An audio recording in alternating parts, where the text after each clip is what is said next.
The United States says it has shot down a high-altitude object flying over the state of Alaska. The White House said it was much smaller than the recently downed Chinese balloon, but was still the size of a small car and could have posed a threat to commercial planes. Our North America correspondent Nomni Iqbal gave us this update. It was revealed by the White House spokesman John Kirby that around about 1:30 Eastern time here in the US, this high-altitude object was shot down. It was travelling at 40,000 feet, which was lower than the Chinese spy balloon that was floating across America last week. It was smaller in size, but we are being told that, they're not saying that it wasn't a spy balloon, but they're not saying either way at the moment. We're calling this an object because that's the best description we have right now. We do not know who owns it, whether it's state-owned or corporate-owned or privately owned. We just don't know.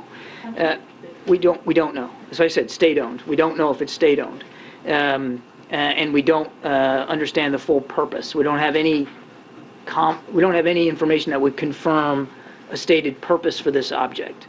After we were given details by John Kirby, there was another presser that was held by the Pentagon, and Brigadier Patrick Ryder gave a few more details about the incident. On February 9, North American Aerospace Defense Command detected an object on ground radar and further investigated and identified the object using fighter aircraft. The object was flying at an altitude of 40,000 feet and posed a reasonable threat to the safety of civilian flight. U.S. Northern Command is beginning recovery operations now.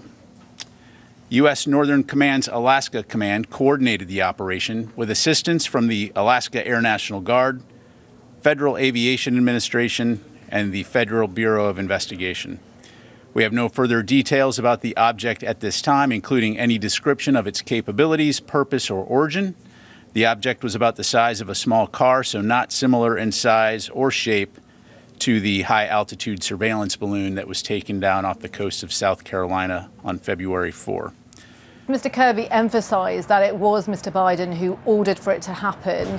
And he said it was out of an abundance of caution. But of course, we know there's been huge political pressure on Mr. Biden, certainly by the Republicans who've accused him for being weak on China and not acting sooner, because the spy balloon that was shot down last Saturday did travel across much of America for more than a week. But I want to add that John Kirby did say in that briefing, he said the president doesn't regret the way that he handled the first balloons.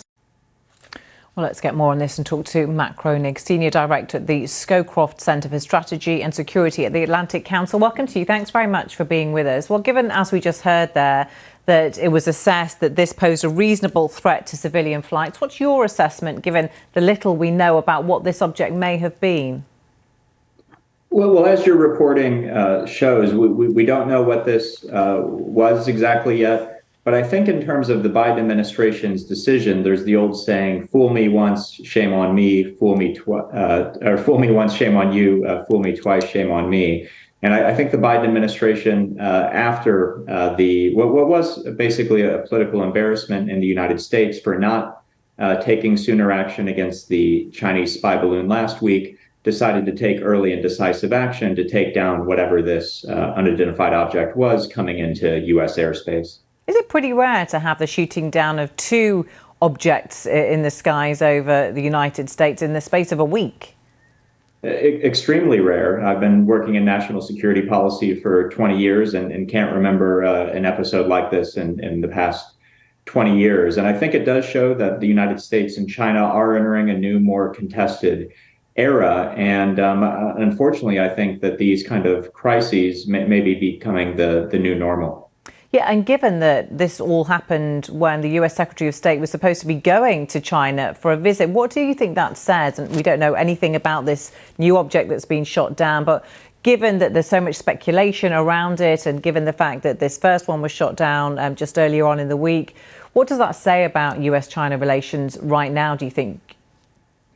Well, I think it shows that China is pretty brazen, that it does believe that it can get away with quite a bit when it comes to challenging the United States and its allies, and that there won't be serious consequences.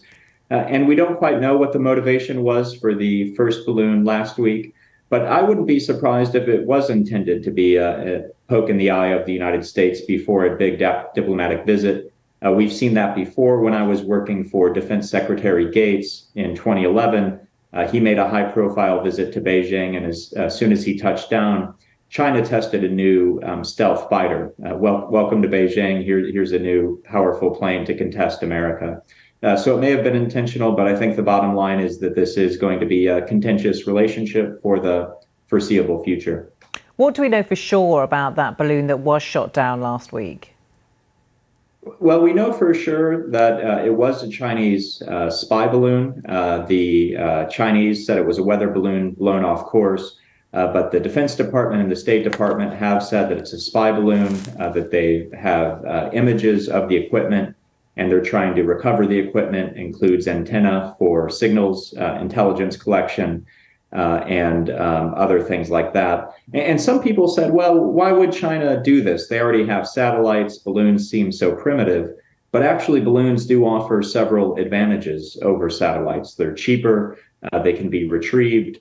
They can hover over target sites longer, get more detailed information. So I think China is choosing a belts and suspenders approach when it comes to collecting intelligence over important U.S. sites. Okay, Matt Cronin, really interesting to get your analysis. Thanks very much for joining us there.